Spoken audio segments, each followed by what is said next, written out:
Jason's always asking who his next interview should be. As you guys know, he does a fantastic job reaching out to these creators, their publicists, their publishers, various people coordinating these interviews and sharing them with us. And we appreciate it very much. But he's always trying to do more. He's always asking for the right mix to reach out for. So I'm opening it up to you guys.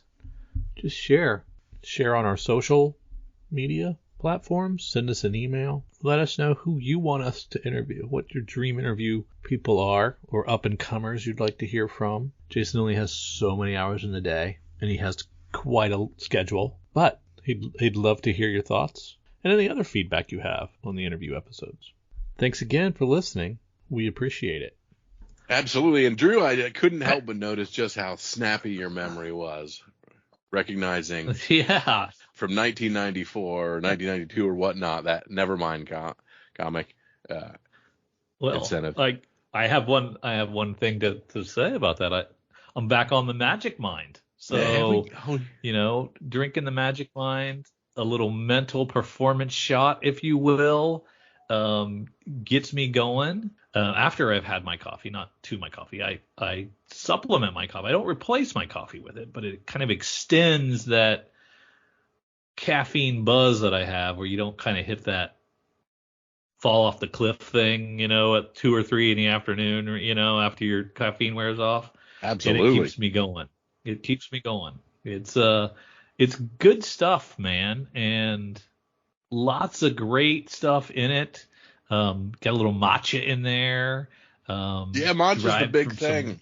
I used to not like matcha. Excellent. I used to think it was a little too earthy. Like, oh, what are we doing? Just eating grass? But I have gotten a little bit addicted to the taste of matcha with this. And they use some of the best matcha in this. Used to work next to the Starbucks now, has their weird matcha drinks. I always thought they were kind of dumb and odd, but this is pretty tasty. Yeah. I don't particularly understand how it works. I just know it does. It got time released mental performance boosters in there that it comes from some of these mushrooms that are organically grown in California, and it's good stuff, man. And they even up the not only are they supplying all this to you and you get to try it, but you get to try it risk free. So you get to try it, and 100 days later, if you're like, you know what, that wasn't for me, up to 100 days later, you can just get a refund, 100% refund. So, I mean, what's not to love about a little Magic Mind? Absolutely. And, because of your partners here at Comics for Fun and Profit, we can get you 48% off a subscription or 20% off a one-time purchase with the code COMICS at checkout, COMICS, comics. And you can claim that at magicmind.com/comicsfun. So magicmind.com/comicsfun, COMICSFUN. Tell them Drew and Kyle sent you, and get yourself 48% off of that first subscription. Try Magic Mind mental performance shots, and you'll be glad you did. Absolutely. Aloha, it's Jason from Hawaii. Welcome to a special edition of the Comics for Fun and Profit podcast. In this episode, I will be interviewing Eisner Award nominee, writer, and a friend of the podcast, Alisa Kwitney. She is here to promote her comic book series, Howl, from Ahoy Comics, and the re-release of Mystic U Freshman Year Enchantment Trade from DC Comics. Excuse me. Howl #1 is out in stores right now. Issue 2 comes out on February 19th. The Mystic U Trade, it comes out on March 4th. Alisa, welcome back to the Comics for Fun and Profit podcast. How are you doing today? I am doing just fine. It's chilly, but good here in the Northeast. All right. No, thank you for coming back. I enjoy talking to you. I love talking to you about your work, and just thank you very much. Now, listeners, in previous episodes, I have accidentally called Alisa Alyssa. I'm joking on this part. Alisa, please forgive me. as a male, I am from Venus, because it kind of sort of ties into the theme of Howl. But let me just say this, because seriously, one of my wife's coworkers, his name is Dwayne, but for some reason, for a short while, I kept calling him Dwight. I don't know why. It's just one of those brain function things. So please forgive me. But during this interview, I will do my best to call you Alisa during the interview for fun. Okay, if I ever call you Alisa, you just tell me, Jason, you owe me one bag of 100% pure Kona coffee. That would get you. Now I'm hoping you mispronounce my name. All right. Now I'm just going to go over some of your work in the comic book, some of your past works. Alisa was an editor for Vertigo Comics in the 90s. She'd written a few novels, such as, and I'm not going to go through all the novels that you've written, but the adaptation of the New Avengers Breakout, that was based on the comic book series written by Brian Michael Bendis and David Finch, who's the artist on that series, and also Rogue Untouched by Acolyte Books. I know I'm pronouncing the publisher wrong. Yeah. Sounds good to me. So she and Mauricet, your co-collaborator. I've been saying his name incorrectly. He's a Belgian. He's a French-speaking Belgian, and I don't know. I kept saying Mauricet, and it's Mauricet. Oh, like okay. a Frenchman, but it is Gal Gadot. So I just anyway, never mind. Not that I know her. I just that's the pronunciation.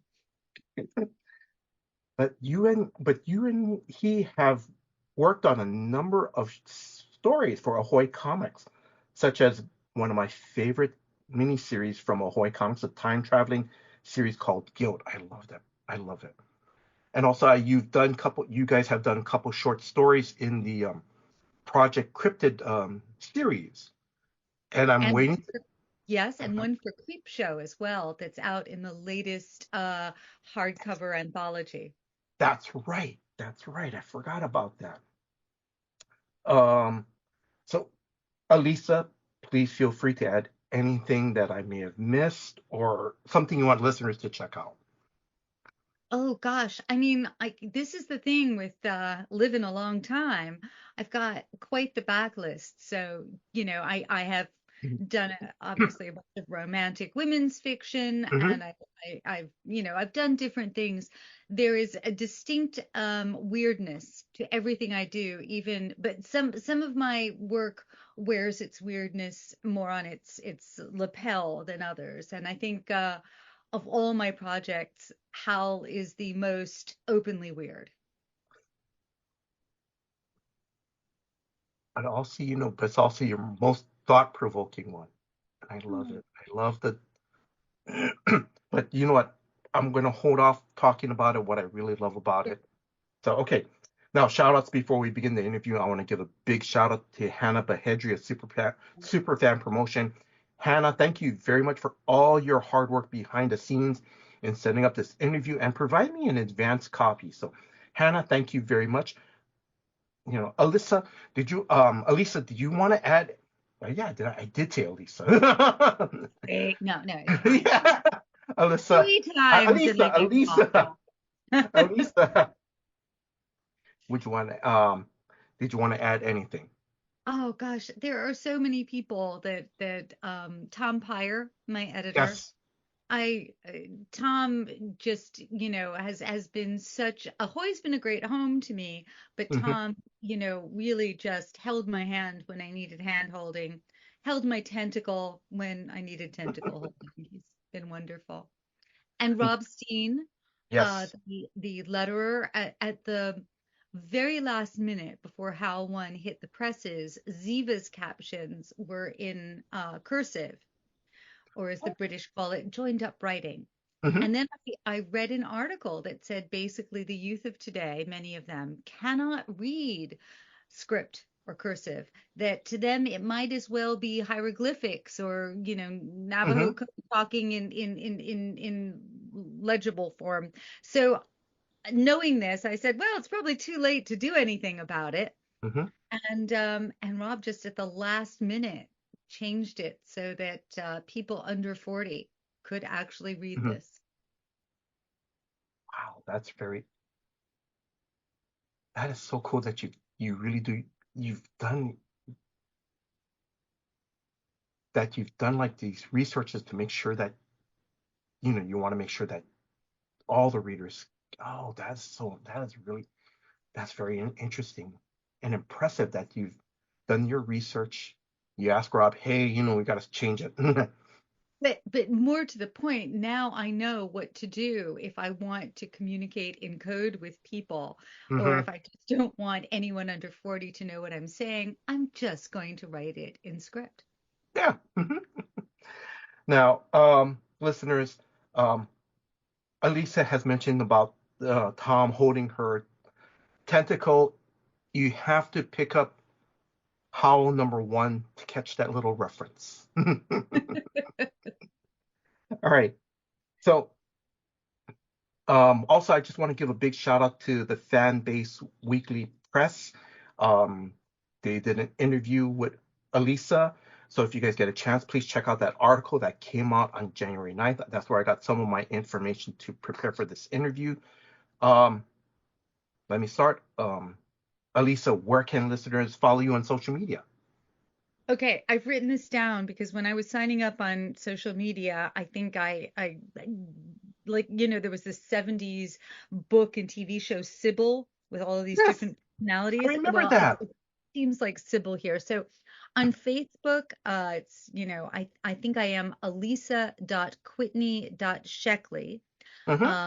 And Sheckley, if you go to my website first, Mm-hmm. www.alisakwitney.com, there should be links to everything. But on Blue Sky, I'm at Alisa Kwitney and then .bsky.social. I'm still on X, at least for the moment, at Mm-hmm. Yeah. Kwitney. And Instagram is the weirdest one. I'm at k.witty. Okay. Thank you very much. Okay, let's just jump right into it. Let's just jump into Howl. What is this story about? So the story is, I could say this in different ways. Mm-hmm. One thing I could say is it's Mrs. Maisel meets Invasion of the Body Snatchers, Mm-hmm. because the main character is a young Jewish woman. She's in her early 20s and she's living in New York City. She's living in Greenwich Village. Yes. And she's living out of wedlock because she is a bohemian with a science Mm-hmm. fiction writer, Bert Jeckley. And when we begin, her mother is coming to visit, and Ziva's desperately trying to keep all of this from her mother. Mm-hmm. But Ziva's soon going to have a lot more complicated challenges in her Mm-hmm. life because and I'm not giving anything away. There's a little prologue that's set in 1957, 2 years before the main meat of the story, and we see that Ziva and her friend Frida are going off to classes at NYU. We also see a very sophisticated red-haired woman in a red suit, Yes. and because no one who is not a tourist in New York City ever looks up, they are unaware that there is a spaceship hovering Mm-hmm. overhead, spilling out spores. And we see that the redhead actually inhales some of the spores. Luck of Mm-hmm. the draw, and Ziva and Frida do not. Mm-hmm. Quickly, we will, jump ahead 2 years and see what has happened to the redhead Yes. and what that has to do with aliens, humans, and Ziva and her boyfriend Bert. Before we continue, I love the opening panel, because with Ziva and her friend and the psychiatrist, they're walking on the streets, and Mauricet, one of the Mauricet. Mauricet. I feel like I'm a bunch of Mauricet. Mauricet. One of the things I love was, and I love it how he does it in the backgrounds, is he sees, because I noticed that there's a little boy looking up, pointing at, he's trying to tell his mom or his parents that, look, there's something, and no one's paying attention to him. I just love that. Was great. There was also a little boy in guilt that I think is pointing that the airplane has disappeared, and Yes. And no one pays attention to him. I don't remember now if this was in that one. It was Alan himself as a little boy who was the little boy. Maybe this is I have to ask Alan. Did he draw himself again? All right. Okay, so I'm going to ask. So you've already mentioned that it takes place in Greenwich Village, late 1950s. So how did you come up with this story? I came up with this story in layers. And I think one of the reasons that it feels multi-layered is because the story didn't come all in one piece to me. It began with me wanting to write about my mother and about who she was in the early days of her pre-marriage to my father. They did getting married. And my father, I should say, was the science fiction writer Robert Sheckley, known best for his very absurdist, funny short stories from the 50s and 60s, considered an unacknowledged influence on Douglas Adams, and also for the film that came out of one of his short stories. And the film is The 10th Victim with Marcello Mastroianni and Ursula Andress. Anyway, very 60s, very camp. So it started with me wanting to write about them. And, I grew up knowing Delmore Schwartz's famous short story, In Dreams Begin Responsibilities, if you know it. So this was a story. My mother really shaped my early intellectual growth. And this is a story about a young man who goes into a movie theater, I think in a dream. It's been a while since I've read it. And he sees a black and white film of his parents' courtship. And he begins to shout at the movie screen and try and throw things because, he wants to stop them from making what is probably a mistake. He can't impact on it. So there was an aspect of me wanting to explore the early stages of my parents' marriage. And I think initially I was going to have it be, there was going to be a story within a story. And I was walking with Karen Berger, who was obviously the founder of the Vertigo imprint and my former boss and current friend, and always mentor. And she said, it should have a science fictional element. So she said that it should have this science fictional element. And I was still doing a lot of research. I'm sorry, this is a very long-winded answer, but no, it's okay. So my mom had a therapist called Mildred Newman. Mildred Newman was her therapist. She did couples and group therapy. And as I began to do some digging, I discovered that Mildred had seen my mom's best friend, Peggy, and her husband at the time. And she had also seen, I met a woman on the Upper West Side whose father was an abstract expressionist painter. Turned out they'd been in the couples group with my mother and father. But Mildred Newman was mainly interested in bigger fish. She was Anthony Perkins's therapist. Anthony Perkins, the star of Psycho, the young, Anthony Perkins. It's a little, I think in those days, Anthony Perkins and a lot of people felt that they could therapy themselves out of being gay.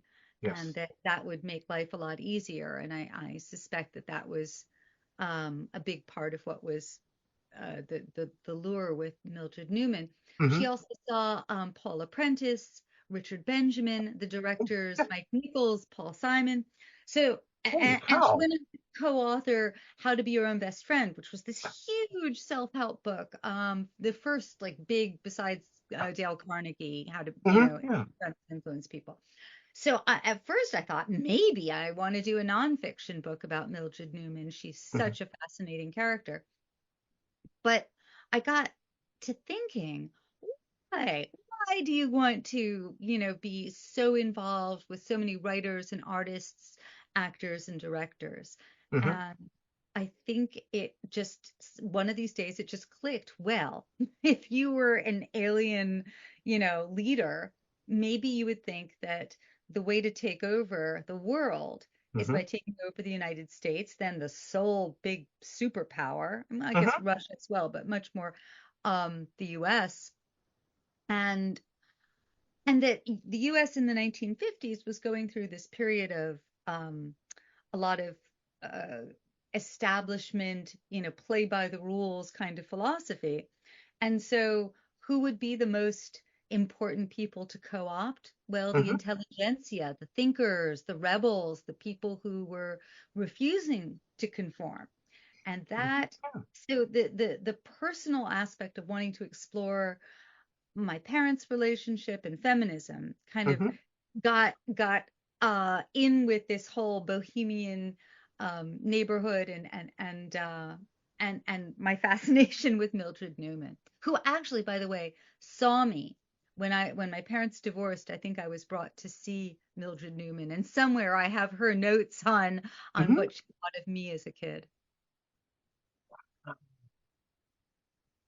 I mean, that that is amazing. That is incredible. It's a No, lot. but It's a lot, I know. no, but it's no, but it's very, but it's um, but like you said, it's all in layers too, and it ties in a little bit to your real life, and bring it you bring it to the story, you know. Because well, let me kind of ask a couple more questions before we start talking about the layers of the story and so forth. Like, you've already mentioned some of your characters. Ziva is I'm going to, and please correct me if I'm wrong, but is basically is the character is basically your kind of like represents your mom, It right? so represents my mom. Yes. Originally, I was not going to call her Ziva, and I was Yes. going to try and name her something because Ziva's my mother's actual name. Yes. And and I just thought about it, and I Yes. knew I should say. So my mother obviously was my mother. She also raised me alone. I have Hmm. no siblings. I've half siblings, but we weren't raised together, and Hmm. they're from my father's side. Hmm. So, and then we just we're kindred spirits. So I have Hmm. a different relationship with my mom. And I knew she wouldn't object. I knew, especially at this point in time, if I could, she had Alzheimer's, but if I could have said to her, I am going to tell your story in a Hmm. very weird way, and I'm going to use your name, I think she would have been really okay with it. And Yes.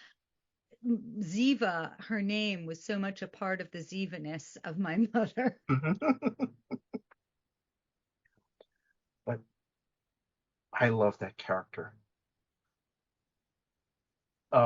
Again, like I said, I'm trying to hold off.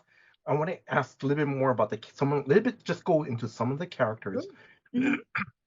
Correct me if I'm wrong, and I'm not going to go too much, but if and correct me if I'm wrong, because I think what is it? It's Bert that's kind of like that's sort of the character of your father, right? Bert Sheckley is Yes, modeled quite a bit on Robert Sheckley. That's my yes, yes. Okay, and then of course the therapist Myrtle Morel. Now hmm I'm going to say it. Is there a little bit more deeper meaning to Myrtle's last name? Because I was Maybe. kind of going, because I was going, Myrtle Morel, it kind of almost sounds like a popular, I had to look her up. Because it was just like, I didn't, because it sounded like it sounds like a popular, psychiatrist, but I saw what the last name kind of means. Yes, and Myrtle, of course, is the head. I believe it's also the head. What do you call it? The thing that the Roman emperors wore and the Olympic champions wore was the myrtle leaves, right? Okay. Oh, okay. But she's so obviously Myrtle is in part inspired by, I would say, Mildred Newman. Yes. To my knowledge, the real woman was a complex human and not in any way, shape, or form an alien queen. But the character is also inspired a little by a character from An American in Paris, that old 1950s musical with Gene Okay. Kelly and Leslie Caron. And there's an older woman who sponsors Gene Kelly's starving artist in a garret and is romantically interested in him, and he doesn't treat her all that well. And I was actually talking with Karen Green, who's the she's at Columbia University. She's got the comics archive and just a wonderful resource. But she and I got to talking on Facebook about Mm-hmm. how we resented the fact that Nina Folk, that actress's character, just is really done dirty by Gene Kelly's character in An American in Paris. Mm-hmm. And it got me thinking, I really would like to explore her a bit more as a character. So Mm-hmm. that's also in the DNA there. But I'm going to touch, because the last name Morel, it's a name of a wild mushroom. I just Yes, thought it that was so is. cool because There's a lot of little mushroom touches and fungal touches in this, um because we had just Alan and I had a lot of fun, and it's one of the ways we amuse ourselves. I would put in little, word breadcrumbs, and he would put in visual ones. yes. And so I hope that, if you read the art as well as the words, you'll find lots of little, I want to say mushroom breadcrumbs, but what is that dish with the breaded mushroom? Anyway, yes, Oh, stuffed mushrooms, a very 1950s treat. yes. So, okay. So now we can start talking a little bit more. I love the dialogue in this. I do. And I love the characters because um it's I know there's a little bit of a science fiction spin to this, but I love it that I love it. It's um the relate because a relationship and I love how I think to me you captured the relationship between a man and a woman is very complex. And Mm. the thing is, you have it set in the 1950s and I, I'll be honest, I have not read any reprints of romance comic books from the 50s. But what I've seen is it's always dramatic. It's always, oh my God, you're leaving me. I hope he comes back. But this one, your dialogue is is is complex and it's real. Oh, thank Because when you. Bert leaves a couple times, Ziva's, kind of thinking, I'll wait for him. It's not dramatic. I just need to give him his space. This is kind of things that the reader would probably go through, whether male or female. It's this, they'll break it down. After the second or third time Bert leaves, Ziva's going, yeah, maybe if he doesn't come back in a couple weeks, I'll go back home to, stay with my mom, but I'll just give him his time, you know. Um, but like I said, I just love the dialogue. It's real, you know. I thank you because, for me, first of all, I love it when dialogue and the way characters act feels emotionally authentic, feels grounded. And Yes.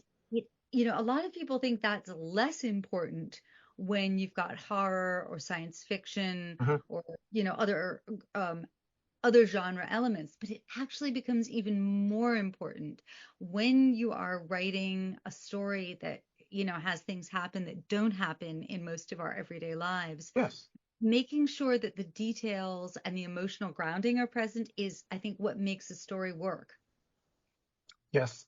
I agree I'm going to be honest. I really agree. Even though it's a science fiction story there's a science fiction element. Um, because I as I already mentioned that the relationship between a man and woman or any relationship I should say nowadays is complex, and I love the line that Ziva said she says the title of Bert's book, or one of his short stories, Martian Mating Dance. She talks about, it's the story of an Earthman who falls in love with a beautiful Martian girl. And I love that line because you've already mentioned uh, the influence on Morel, the real life psychiatrist. She had her own popular book I believe in the 60s. But when I heard about, that, beautiful Martian girl, Earthman, the other famous book I kept thinking about from the 90s was the John Gray's popular relation book, Men Are from Mars, Women Are from Venus. I just like, it was just something that just clicked with me. I was like, oh my God.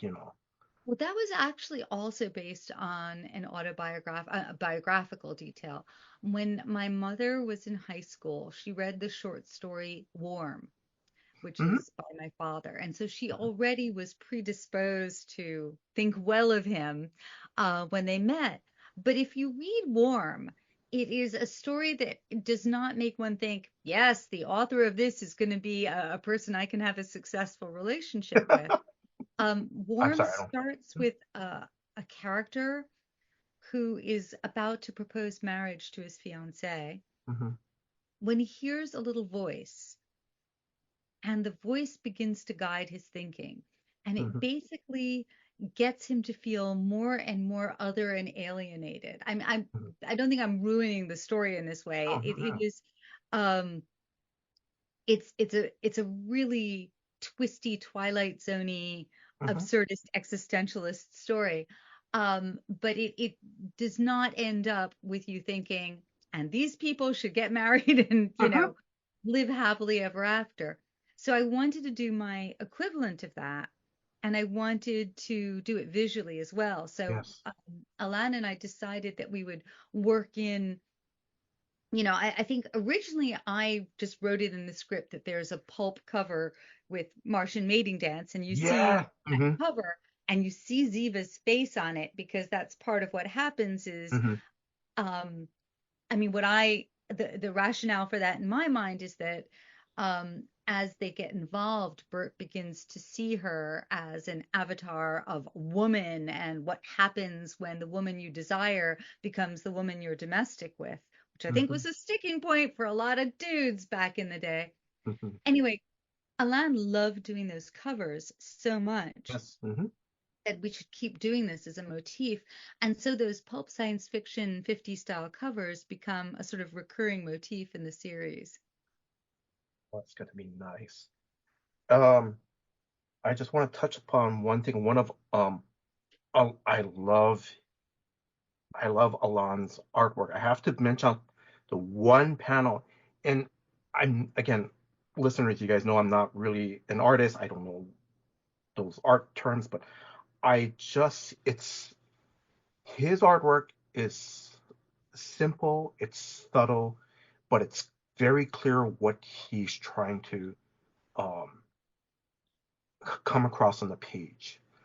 I love the one scene where we see Myrtle in her office. In the one panel of the close up of her face, she has a right index on her chin while she's talking to Marlin, and it's just beautiful.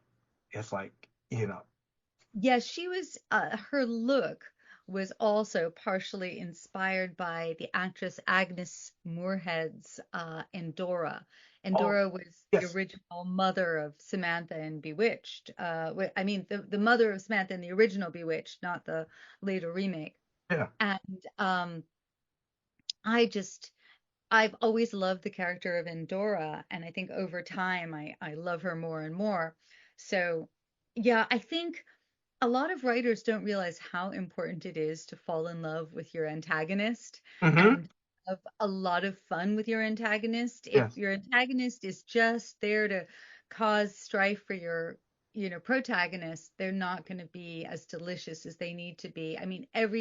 Every antagonist should be as delicious as Alan Rickman in the first Die Hard movie. oh God, yes. All right, I just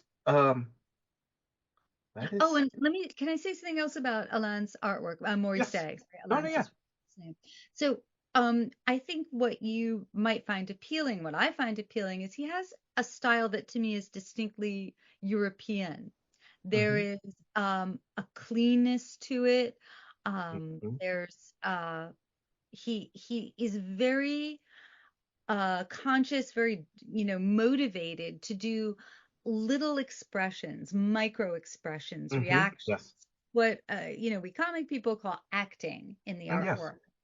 And he is so good at toggling between humor and drama, humor and horror, humor and action, and then sometimes really going tender. We actually have kind of a sex scene, a romantic one, late in the series. And I think in so many ways what I wrote took, took Mauricet out of maybe his comfort zone or what he was used to doing. And I think it's what he likes about the collaboration. I think we both challenge each other, and we both really love the hitting of the emotional tone. We also have a rule, in our collaboration, we put story first. So whoever thought of something, we'll both kind of know when something doesn't serve the story as well, and then we just let go. I don't care if it was my idea first. If his works better on the page, that's what goes. No, but thank you very much for at least talking about the process, because you guys have done like I'm going to try to maybe about 5 or 6 collaborations already. Yeah. And we talked about collaborating years before it actually happened. We were paired on Mystic U, the original Mystic U. Oh. So Mystic U first was being talked about in 2015. And he was an artist who was assigned, we were sort of matched, and I said, I like this match. And then, just things got hairy. DC had just moved from the East Coast to the West Coast, and Alain couldn't wait around, so it didn't work out. When the series got sort of a rejiggering, and a lot changed between the original, which was going to be creator owned, and the newer version, which obviously uses the DC characters. At that point, Alain was doing something else, Mauricet was doing something else, and I was paired with Mike Norton eventually, and we had a great relationship. But Mauricet and I felt like we had some nice rapport. We really wanted to work together. And we began this long, in a romance, if you start with a friendship, you often get a more solid romance. And so before Mauricet and I ever really worked on a script, we had been talking about working on a script together for years. That's going to be nice. And I'm going to say that's the perfect segue to talking about now. When this series, this 3-part miniseries came out, and correct me if I'm wrong, 2018, and it was just titled Mystic U, if I remember correctly. Yes. I think it was just Okay. So for listeners, what is the story about? So Mystic U is set in how can I say this? It's been a while since I have talked about Mystic U. So Mystic U starts with our reality, and Zatanna and Rose Psychic they're at Columbia University, and they're trying to combat a big bad called the Malevolence. And in order to do that, they together work a big retcon enchantment. They kind of go back and reshape time so that there is now this mystic university in upstate New York. And at this university, all of the heavy hitters of DC's supernatural universe are professors or deans. Rose Psychic and oh God, I'm having a moment. And her alter ego are God, yes, I'm going blank too. It's been a while. Oh. It's part of the trench coat brigade. Oh, how embarrassing. Rose Psychic and her alter ego are have often been depicted, not often. They were sort of two characters. It wasn't clear what their relationship was. And then in the books of magic, Neil Gaiman sort of creates them as two halves, animus and anima. And Dr. Occult. Okay, Dr. yes, Occult. yeah. Thank you. I think it's Dr. Occult because it's been a while since I haven't touched too much. I know I wrote it, but it's been a minute for me too. So anyway, Psychic and Dr. Occult, they kind of take turns in the body. And one thing I wanted to do is sort of establish Rose Psychic as just as, I think people often start with Dr. Occult and then switch to Rose Psychic. I did the opposite. Well, so anyway, they're both on this staff. And what they are talking about behind the scenes is that they've got a whole new crop of new students, including Sebastian Faust, the son of Felix Faust, who's a dark sorcerer, and he's our bad boy. He was my fill-in for John Constantine. I think I couldn't use. Okay. There's Tana. Yes. Sargon the sorcerer, who I changed a little bit to make him less problematic in current current terms. So he wasn't so appropriating of another culture's traditions. I'll say a funny thing about that in a second. But anyway, and then there's some new characters. And the idea is that one of these freshmen is going to turn into the big bad, the Malevolence. And the staff are trying to figure out which one. Oh, that's going to be it's portrait of the artist, portrait of the big bad as a young person. Oh, that's going to be nice. I love the cameos that you brought in. Madame Xanadu. All I could think of was Mike Kaluta's. I'm going to try. Hopefully, I'm pronouncing his name correct. Mike Kaluta's cover, the famous cover, that one shot they did back in the 80s. And I think Marshall Rogers did the interiors. I think, if I remember correct. I could be wrong on that. I cannot. I'm just happy I remembered Dr. Occult before it was really humiliating. And I love that you brought in Cain. I started to read this. I love it that you brought in Cain and Abel. Like, the Cain and Abel that I remember from, House of Mysteries. House of Mystery and House of Secrets. Yeah. So that's what I grew up reading as a kid. My first love was horror comics, House of Mystery, House of Secrets.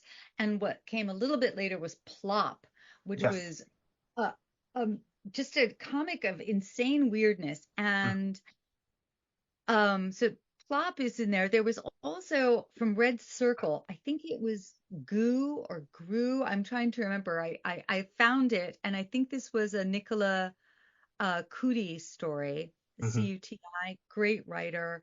I always felt sad that I didn't get to meet him in person. I did tell him on Facebook how much I admired his storytelling. Anyway, he wrote about this creature that's accidentally created by a magician. And I just hit this big amorphous blob creature.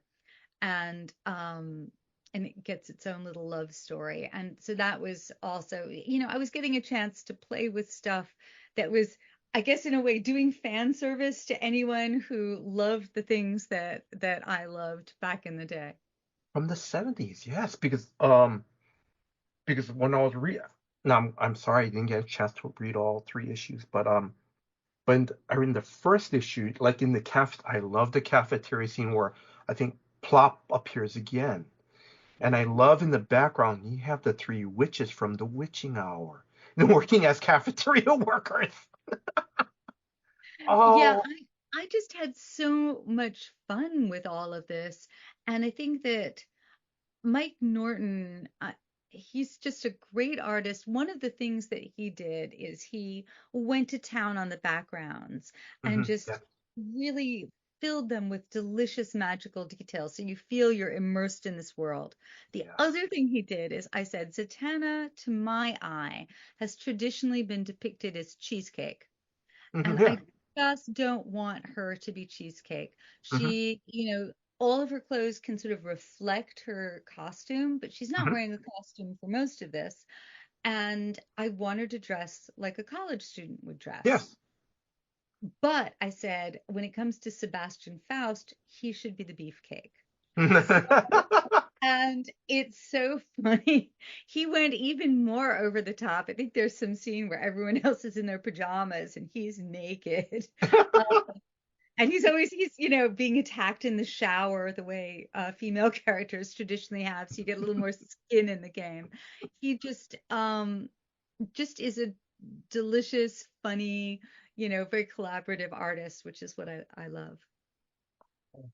Oh, so who else? The artist Jordi Belair, colorist. Jordi Belair. She's obviously an incredible artist and a writer as well. Mm-hmm. But on this, her colors just magical. Yeah, they're just the editorial team that worked with me. They were great. I really enjoyed working with them. It's a fun book. I love, because you were talking about the backgrounds that Mike Norton did, because I love the scene where Zatanna, where Rose, when they first appear, at Mystic U, and she's kind of going, okay, um, and Zatanna, is dressed up as a college, she changed her outfit and she goes, okay, we have to go meet in the hall. I love that hall scene. It's and also because how Mike Norton drew it, Jordi Belair's colors, and I love Zatanna's reaction. It's not just she's looking up. It's like, wow, she's like looking up, and she's like putting her hand in her hair. It's like, holy, it's like, wow, this is amazing. I love that scene. I love all of that. And also the acting. I mean, one of the things that felt really important to me was to capture the sense that I'd had in college, that maybe I'd been, the top student in creative writing or Mm-hmm. whatever it was at my high school. But once and by the way, I'm sure there are other students there that will object, and rightly so. But, the minute I got to college, there I was, and everyone there had been the top, whatever it was at Mm-hmm. their Yeah. high school. And suddenly I felt like I had lost my special sauce and was trying to remake some kind of identity for myself. Mm-hmm. So I thought that was a sense that I wanted to get. It's a part of the college experience that I don't think gets um, seen as much, and is also very relatable, I think, to readers who are in high school.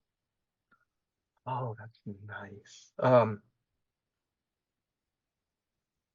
What I've read so far, the thing I love about this is all the characters are relatable, because you have the Enchantress. Because I'm kind of going, oh, the Enchantress, so she's gonna be the bad guy in this. That's what. No, don't say. But that's what I'm kind of thinking, because I already know who she is already.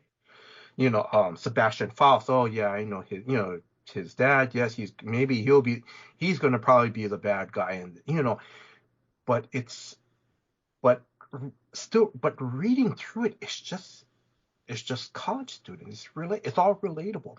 No one's going in the background going, oh, I know what I'm going to do. I'm going to destroy the university or something. It's just, no, they're all like, okay, yeah, we have this. Mm-hmm. No, go on. Well, my daughter was in college at the time that I was writing it, and at one point she said, "Mom, the showers are so disgusting. I have to wear sandals in there because there's some kind of effluvia that's just, at the bottom, and hair and snot and God knows what." And I just thought, oh my God, at a magical school, and magic books will tell you, be careful when you're clipping your toenails or whatever. Yeah. Don't another witch could make magic. Yes. That, well, college students are notoriously not careful about such things. Mm-hmm. And so I gave a different creation story for Plop, and Plop wasn't really a character in Plop, the comic. Mm-hmm. Felt like it should be, but wasn't quite.